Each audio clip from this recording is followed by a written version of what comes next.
ahead. I'm going to have Rita, the executive director, give us some information. Great.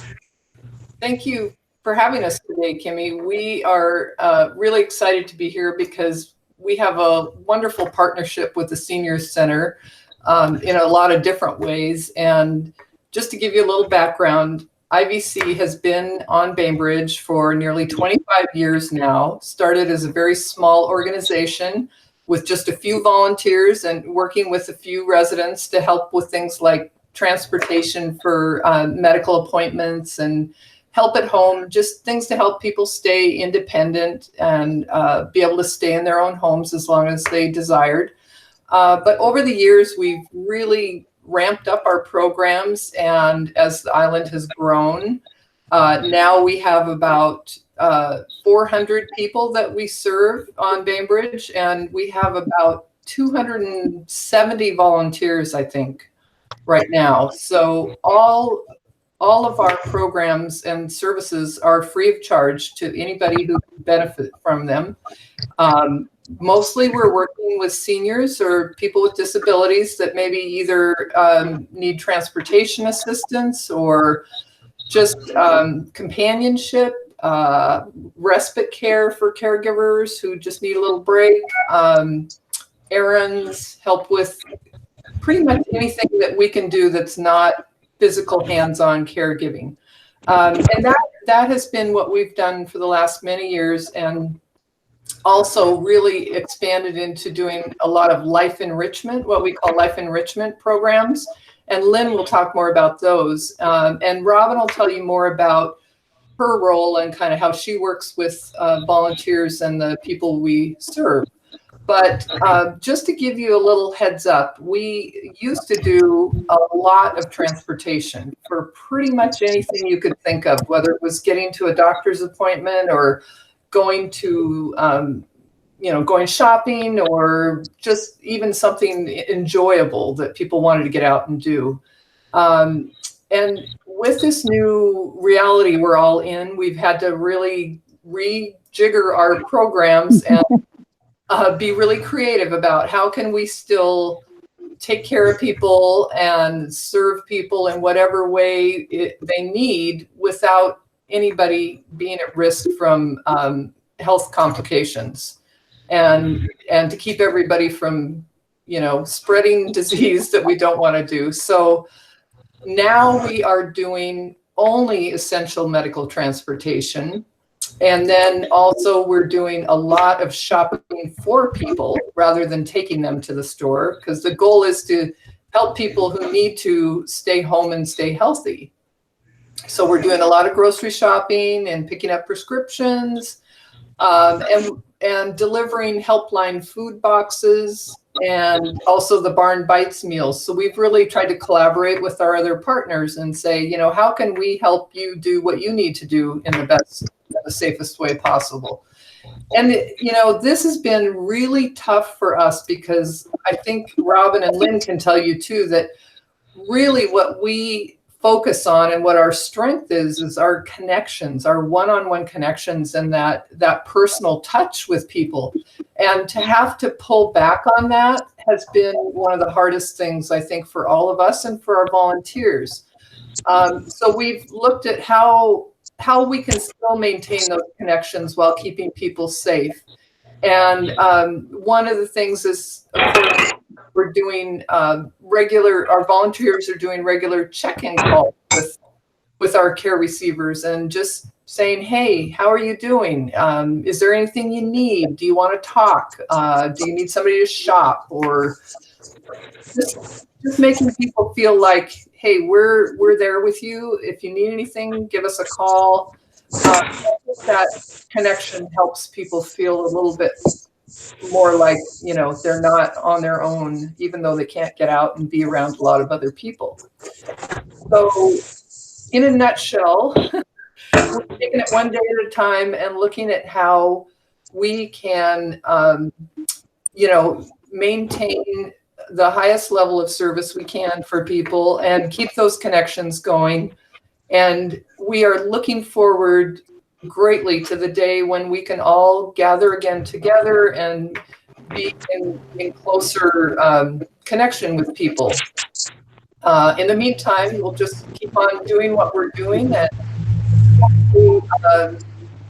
not lose those connections in the time that we're physically separated. So I'm going to let Robin talk a little bit about, excuse me, about her role and how she works with people in a different way, because we're all working from home. That's a little bit of a challenge. Great. Thanks, Rita. Yeah, life changed pretty dramatically for us 5-6 weeks ago when everything started. And one of the hardest things for us in the beginning was we had to tell our volunteers who were 70 and older that we could no longer have them take people to appointments or even shop for people. And that was tough. And what it made us realize was how many fantastic volunteers we have over 70. And believe me, and it was a tough call, but it was the right call. But simultaneously, as we made that decision, we also realized that we needed to start up this phone buddy project, because we knew that if we were going to be in this for weeks and months, people were going to start to feel isolated. So it was a really nice segue for our volunteers in that age group who we had to pull back. We then said, how would you like to be a phone buddy for somebody? And so that program got up and running, and it's been a really great way. In the beginning, it was so that we wanted to make sure people had food. You know, if they lived by themselves and they didn't have, they weren't going to the grocery store, then we would have our phone buddies say, hey, do you need somebody to go shopping? And so it was a really kind of nuts and bolts thing. But what it's evolved into is this kind of amazing connection that is taking place between people. I can't tell you the number of volunteers that have said to me, I cannot wait till this is over so I can really meet my person in real life. I mean, I'm finding out stories about her, about their childhood. And so these kind of connections are happening on the phone. And it's strange. Well, it's kind of like this. I mean, I don't know any of you in person, but here we are. So that's been, I think, something that we're really proud of. And I think what we're discovering as the weeks are going on, that the conversations are getting longer. And that's a positive thing. I mean, people are needing connection. And so those voices that come to them a couple times a week are really important. So that's been one kind of big shift for us. And it's also something that I think as we move forward, even once this is over, that we will want to maintain in some way, is that, touch point with folks. And then because we drew back all those volunteers, we also needed new volunteers and our younger volunteers to step up and do the shopping. And what's been amazing are the number of people who are contacting us in the last month saying, hey, I work full-time in Seattle, but I'm not in Seattle now, and I would love to help. So we've brought on a slew of new volunteers who are younger, and now I'm hearing myself. That's weird. And are able to do those jobs for us that the care receivers really need. And we have our youngest person is a 24-year-old young man who was actually teaching English over in Spain and came home, and he's kind of the perfect volunteer right now because of his age. But we also have a lot of people in their 40s and 50s who are professionals, and they're really good at shopping for folks, and they know what they're doing. And we're super appreciative of them giving the time for this. And then, like Rita said, another thing that we've done is we have a collaboration with Helpline. And so every day, Monday through Friday, we have volunteers that are picking up boxes of food for people and delivering them, especially for people that really can't get out on their own. And that's been great. And then we also have a new thing with Barn. They have something called the Barn Bites program, which is this is the third week of it, and it's they are making meals on Fridays, and they've been great to IVC and let us come a little early and pick up 20 to 25 meals and deliver them. So there's, it's out of this there've come some new programs and projects that we're just, excited to do, and thrilled that so many people have stepped up and wanted to volunteer. So I guess that's in a nutshell kind of what I've been doing. And I will let Lynn talk about what she's been doing with Life Enrichment from afar. Yes, well, Life Enrichment for us, which has included things like walks outside and going to the movies and the opera and museum tours and the theater, has all come to a roaring halt, obviously. So fortunately, we have all of these amazing, amazing links, which I know all of you are very familiar with. And I've been able to I get a lot of it right here off of this program daily, but, links to the opera, the Metropolitan Opera is doing the exact same programs that we were doing live in HD here at our little movie theater. Our local movie theater is putting out some links to films that people can watch for our movie group. BEMA is doing a tremendous amount of programming and links to things that are very fun. And I do get some nice feedback from our care receivers who are able to get online and see them. So that's really been, reassuring and fun. And of course, there's all the humorous stuff that's coming across the internet. So those are the way we're able to stay in touch. And I think, I know Rita and Robin have mentioned the Phone Buddies program. I think that has been essential for our people who are not connected in any way to the internet or cell phone technology. So that's been a fabulous opportunity, not only for our care receivers, but also for our volunteers, who I think are enjoying it equally as much as the care receivers. I've been doing a little mailer to those who can receive it, and I just sent out today it was a walk. I took a walk and took a bunch of pictures with my dog and sent that along. So hopefully that can help to get people into the outdoors and see the views across the water and walk into the woods. So I think we're all trying to do whatever we can. I think from this will come some new talents. I've heard somebody was painting with Bob Ross, which I thought was very fun. I think people are making things at home. I've heard lots of people doing jigsaw puzzles. And now I'm encouraging some of our care receivers to send us their own pictures or their own suggestions to try to make it a little bit more interactive if we can.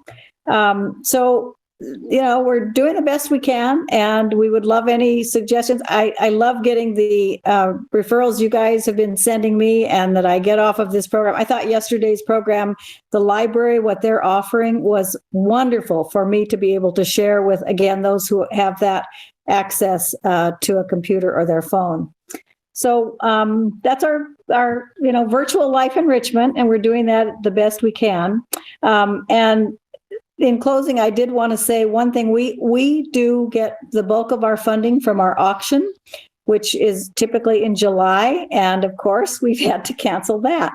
So we are going to do a week of fun activities leading up to a grand celebration. It will be June 1st through 6th, and I hope you will all look for it. We'll send it out it'll be on our website. We'll be sending it in emails and a mailer. If you receive it, please help us get through this next year or so with whatever donation or support you can give us. And I think it will be fun. We are going high tech for our fundraising event. It's certainly not an auction, but it will be some kind of high tech event, and I think it will be fun. We will be trying to use this kind of a format. these Zoom meetings, and we're not too sure how it will happen, but each day in that week will be something different. So I hope you'll all tune in and pass the word along and support IVC, which has been an amazing community contributor for, as Rita said, almost 25 years. So thank you all for all that you give me each day, and we were glad to be able to present. Thank you, Kimmy. Well, let me be the first to feel and share my gratitude as a member of this community, just knowing that there's an organization with 270 people looking out for citizen needs is a tremendous it's a tremendous gift that we take for granted. And so it's nice to have you three here to actually thank you in person for all that you do, and that you've carried this legacy and tradition that was started as a small kernel of people 25 years ago, and that it continues even to this day when there's so much sorrow and heartbreak with this pandemic, and yet there's all this goodness that and adaptation going on with while volunteers love to make those connections personally in hugs. I'm a hugger and a licker. So capacity and being able to have to do it through the phone, but yet you've made it into a huge benefit for people, and something that now people can eagerly await that time when they can start licking each other. It's amazing. I want to thank each and every one of you. It could be a long time, Kimmy. I have a number of questions, but I'm going to first let our guests today, our listeners today, unmute their microphones, and please speak if you have any questions or any words before I start asking my questions. I just wanted to say, my family needed some masks, and so I emailed, and Robin got back to me almost immediately. I'm Karen King, not R. King. That's my husband. Anyhow, but I just want to thank you so much. Your response was so quick, and I just cannot thank you all enough. What a tremendous group you are, and I wish I could be helpful. I can't. I am immunely suppressed. I have leukemia, and but believe me, my heart is with you, and I just can't thank you enough. You're welcome. Yeah, thank you, Karen.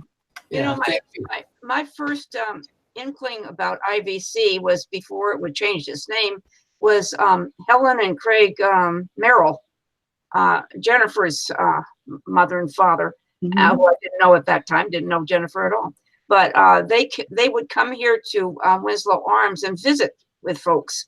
And that was my first knowing anything about IVC at all, until after I stopped working and then got involved with other things. And then I am so fortunate, because I have been the recipient of just a multitudinous of things to do with IVC, namely the opera, yes, movies, yes, jazz concerts with Lynn Murphy. We've had fun. Yeah, and though I'm not licking, Kimmy, helping out with the newsletter. I'm not licking on that one. No, that they give you the little things to lick on there, so you don't have to do that. Thank goodness. Most recently, I'm leaving out another thing Lynn has done is, and folks take advantage of this, down here in our community room house at Winslow Arms. We have people from all over the neighborhood come in and do all kinds of craft stuff, Christmas stuff, and Valentine's Day craft stuff. And it was great fun. Really, very creative stuff and a lot of fun. Very, very beyond the pale, beyond what you usually would have kind of thing. But most recently, my is the barn bites, and I'm so grateful because so many of us here in Winslow Arms take part in Super Supper, and the Super Supper is the last 7 days of every month, and of course that hasn't been able to materialize because of the corona. So we have this wonderful help on Friday nights that people come by. I have, I think, 7 or 8 people that I'm going to be delivering food to from the Bites who live here at Winslow Arms. And the food that we get is enough for 6 meals if you're an individual. And it's excellent food. And I can't begin to tell you how grateful we are. Jeff Brown will be the one who's going to be delivering for us, as I understand it. And so that's fun. He's a person I never known before, but I get to say hi anyway this way. Anyway, so much IVC does for this community and I've just hit the highlights for me, what's happened with me. And I'm so grateful. I'm so grateful. Well, and I want to just sing Sheila's praises about the barn bites, because what happens is Jeff today will go up at 3:30 to barn, pick up the meals for the people, for his people, which are at Winslow Arms.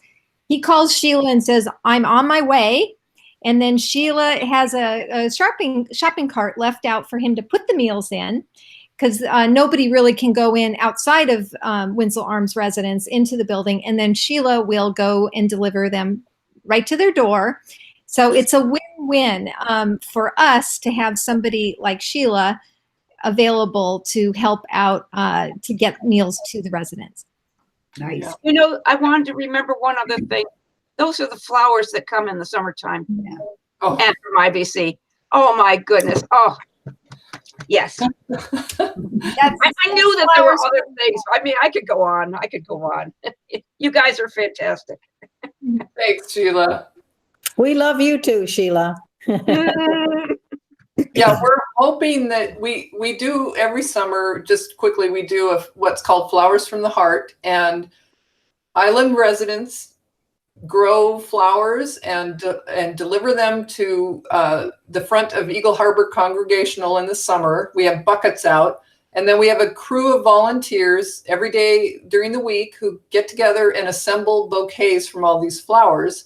And then they're delivered to all the people we work with, as well as anybody in the community. If you called up and said, "Hey, I've got a friend who could really use a little pick-me-up," or somebody just had surgery or anything, we will deliver to anybody. And it's totally unexpected. They don't know it's coming usually. So it's a really nice surprise. It is. And we're hoping that there is a way we can continue with that program somehow this summer. It might look different so that we can protect everybody, but I think we'll figure out a way that we can still carry that out because I think everybody could really use a little bit of joy and something to look forward to. And then also just to say that one of the things that Robin's doing that I think is really invaluable, and I wish all of you could share it, is when she sends out the volunteer email every morning saying, here are what the needs are, she always includes a quote and some links to uplifting things. They're always something very positive. And during this time that we've all been going through this lockdown or stay home, stay healthy initiative, I think that's been something that has really helped people to get through this. And it's been just very inspiring for me to read those every day. So I really appreciate her taking the time every morning to do that. And I think it's really helping our volunteers to see what impact they're having, and also, to kind of uplift their spirits. And Rita, I will add to that because they are uplifting and they uplift me. And so I have been stealing Robin's quotes. I do give her credit. And I've been sending those to our care receivers because I feel like they're worth hearing for everybody. So thank you, Robin. Well, it's kind of the highlight of my day now is finding positivity out of this. And there are a lot of positive things going on. And so with the news being so negative, I feel like it's something we all can use are some of these amazing stories that are happening all over the world, really. So. Wow. You guys are amazing. Well, we're new to the island, and our first connection was also asking for masks, and Lynn brought us masks, and we're just so impressed with the vitality, the enthusiasm, the generosity of this group, and I really liked hearing how the calls have started to make these connections with people and hear others' stories, and for someone alone to have a friendly, familiar voice coming across, an interested person coming across. It's just very impressive. It's exciting, really, to hear what's happening, and the outreach is really impressive to us. And can I just say something to all of you? If you know of people that shouldn't be out shopping, and can you let them know about IBC? Because typically when we bring on care receivers in normal times, it involves a home assessment, but during these times for people, we will people on and we will shop. So if you know of anybody that should be probably going to the grocery store, or doesn't want to, please give them our number and we will help them. So we do have volunteers that want to do something. So well, that's great. One of my And if I can, oh, sorry, Kimmy. Lynn, did you want to? I was just going to say, if I could respond to Bonnie and Larry, in exchange for that drop off of the masks, they provided a lovely Easter dinner for me. So, anytime you want anything, Bonnie and Larry, just holler. and it was delicious. Thank you so much. It really was, wasn't it? And did you? Right.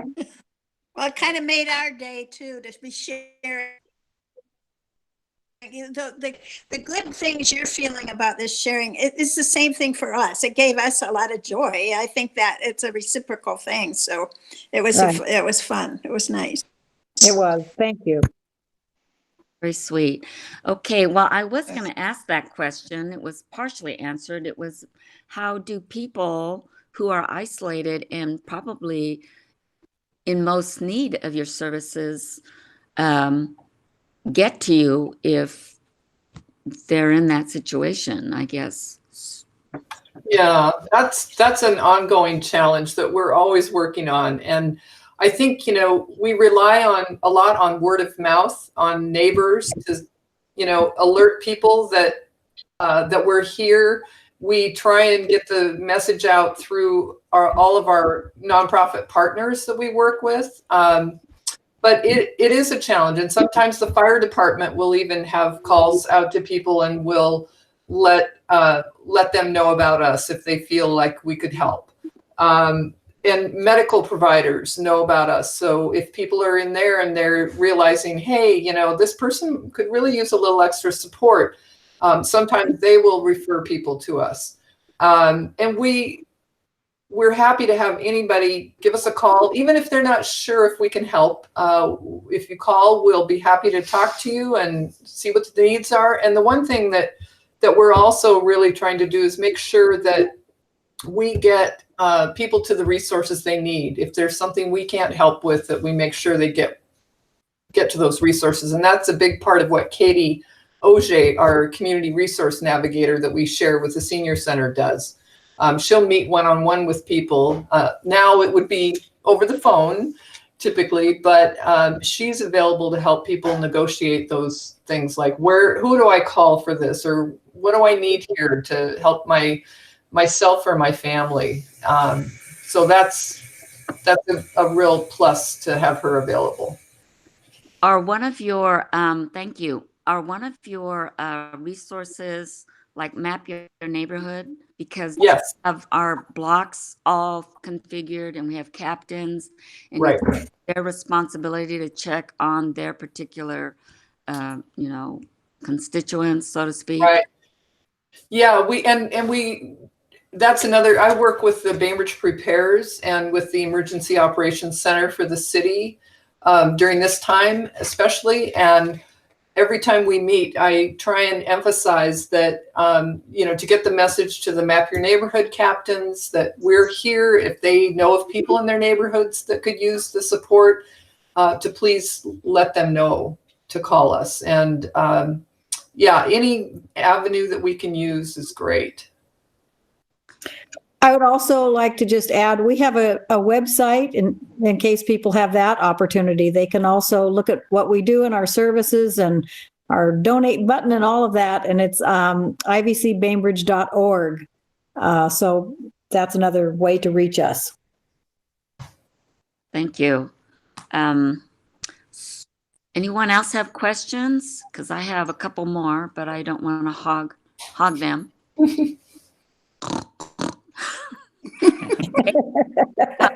Maybe this goes to Robin. So it is a difficult time, and you've lost so many. You lost access to your 7-year-olds, I guess, and you have quite a number of them. So how are you getting your volunteers, or are you just working with the ones you already have? And is there training involved? And you know, or do you match geographically, or you know? Great questions. Well, how are we getting them? Right now it's word of mouth, and people have heard, and people have time on their hands. So they're coming to us, and because we have such a limited things, the types of things we're doing, i.e. shopping is mostly. Our phone buddies are all taken care of with our existing volunteers. So what we really need are shoppers. And so we're not as stringent, although we still are somewhat stringent. So what we are doing is we have 2 background checks that we do for volunteers. We do one through Sterling Volunteers and one through the Washington State Patrol.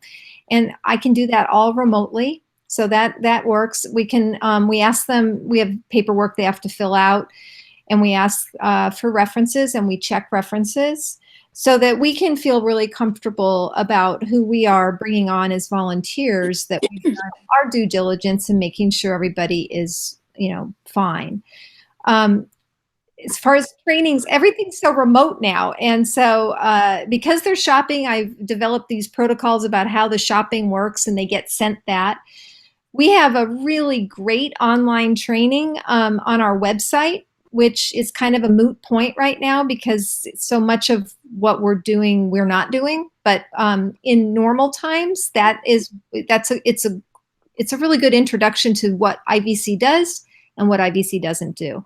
I haven't been having the volunteers do it because it doesn't pertain right now to the kinds of volunteering they're doing.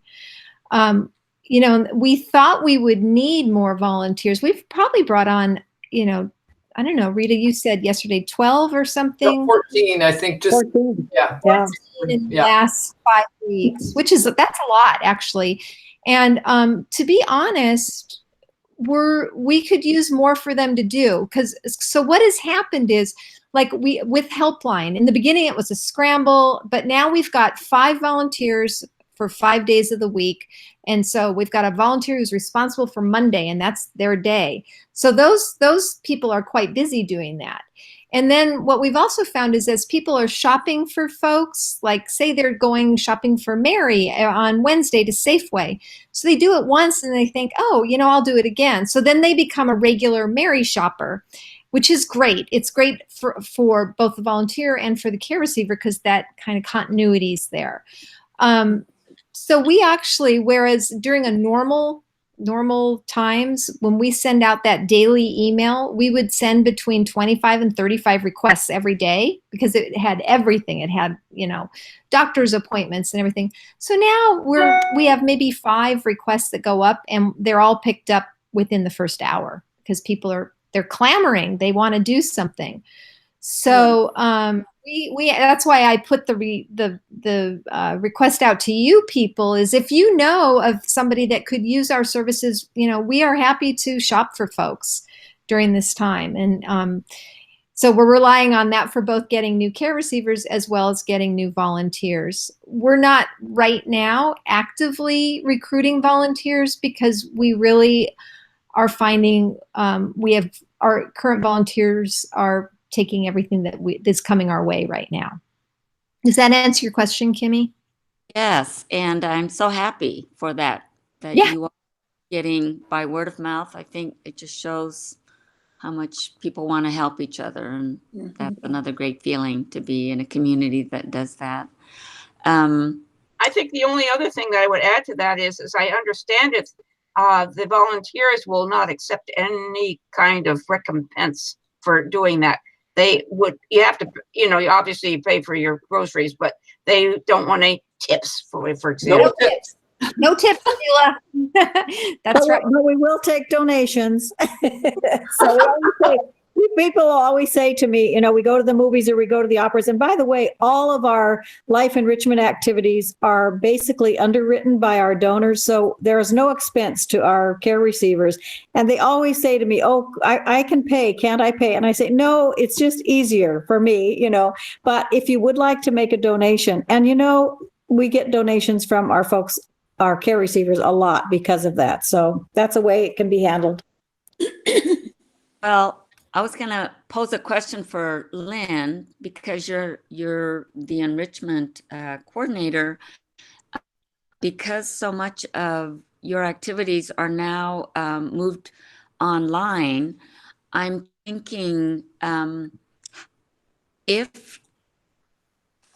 is the lack of maybe technological, sophistication, understanding, ever get in the way of your clients having access to programs that are now offered online? And if so, do you have a cadre of technology supporters that can help? Or, how does that work?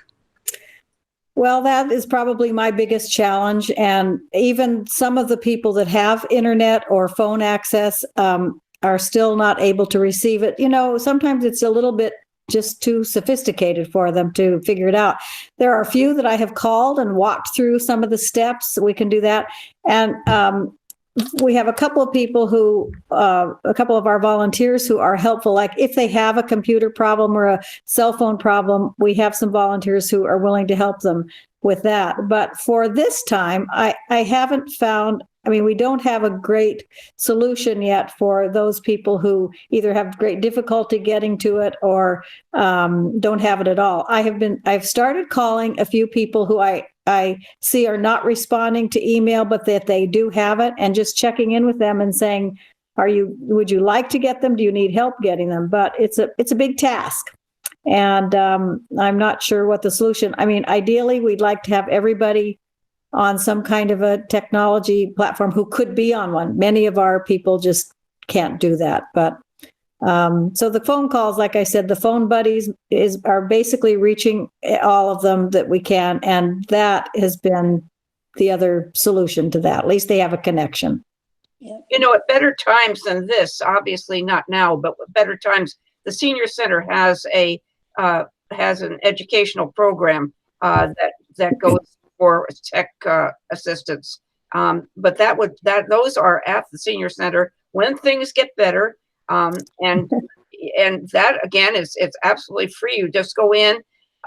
It's the people who come to help out mostly, I think 99.9% of the time, are kids from the high school who donate their time and come down and assist us elders in figuring out how to work our stuff. Right. And I think the library also offers some training like that for those, again, who can get out. Some of our care receivers are not able to get out. So It's a challenge, but we're trying to figure it out as we go along. But Lynn, I think the most important element is that the use of the phone and connecting voice Yep. to voice, and there is no replacement for that. So, Right. and Robin, if we had more time, Robin has, I don't know, endless stories of wonderful feedback that we get from the volunteers and from the care receivers. I hear it every day when I talk to them, how much they appreciate that kind of connection. But the stories that could come out of this to me are so memorable and very poignant. So hopefully we'll have a chance to be able to share those at some point. are you capturing those narratives? Either, I mean, it would be a wonderful thing that the historical museum would like to, I think, follow through with. So I think we hope to, with this week of giving that we're doing.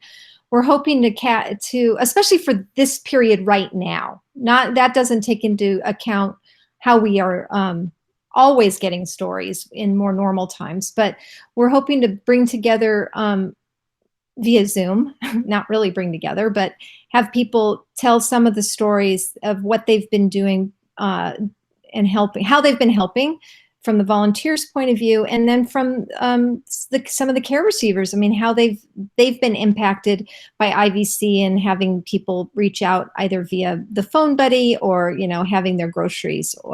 So we are hoping at least to get that on film and get some of those stories, because and this is such an unusual time. So this is gonna, hopefully it'll fade into memory at some point, but we want to be able to remember what it was that we did. So I think that would be very important and I think it would just be of interest for everybody. And we need to preserve these wonderful moments between people, even during these hard times. So, especially during times. Well, my thanks to Reed, who has been recording these Zoom meetings. I learned from him that these were recordable. So we do have a format that we can use to get as many people as we can on Zoom, and something that we can save that way, because we can't go into their homes now and film them on video. So maybe we can do recordings. I mean, just even the things that they've written are worth having, and we can probably put something together down the road that would be a document of what we did at this time. Well, before you leave, I would love for you to share a little bit more information about your fundraising, because I think that's a good note to end on, wouldn't you say? Just tell us once again what you have planned and how we can help, and what that money will be used for, and Right. So I will just say that we typically have for the last 19 years, have had an annual fundraiser, which is our main event every year, which brings in greater than 40% of our annual income. So recognizing that we cannot do that this year, we're trying to be creative and think of how we can still get the message out to people that just because we aren't having a big event, we still need to continue supporting the organization. And particularly since we don't charge for services, we do get funding through things like the City of Bainbridge and grants and a lot of just individual donations, some business support. So really it's the community that supports us. And so what we want to do is just tell the story about what we do and what we're continuing to do in this time especially, and let people know that we would appreciate their continued support, because we have many people who have been coming to our event every year for many, many years. And so we're just going to let them know that although we can't gather in person, we'd love to have them share our stories. And we do want to take the time that we have in June to really just get the message out about what's happening, what is very personal about what we're doing still, and let people see some of the things that are going on in the community that their neighbors are doing to help each other, which is really inspiring. And we'll make it an opportunity for people if they want to make a donation online, or, you know, we'll be sending out probably a mailing with information about the week that they could come online and see what's happening. And people can also just make a donation through the mail, whatever works for them. So we are just truly grateful for any support we get, because it's only through that, you know, you in the community are the ones that make it possible for us to provide the services that we do and to connect people.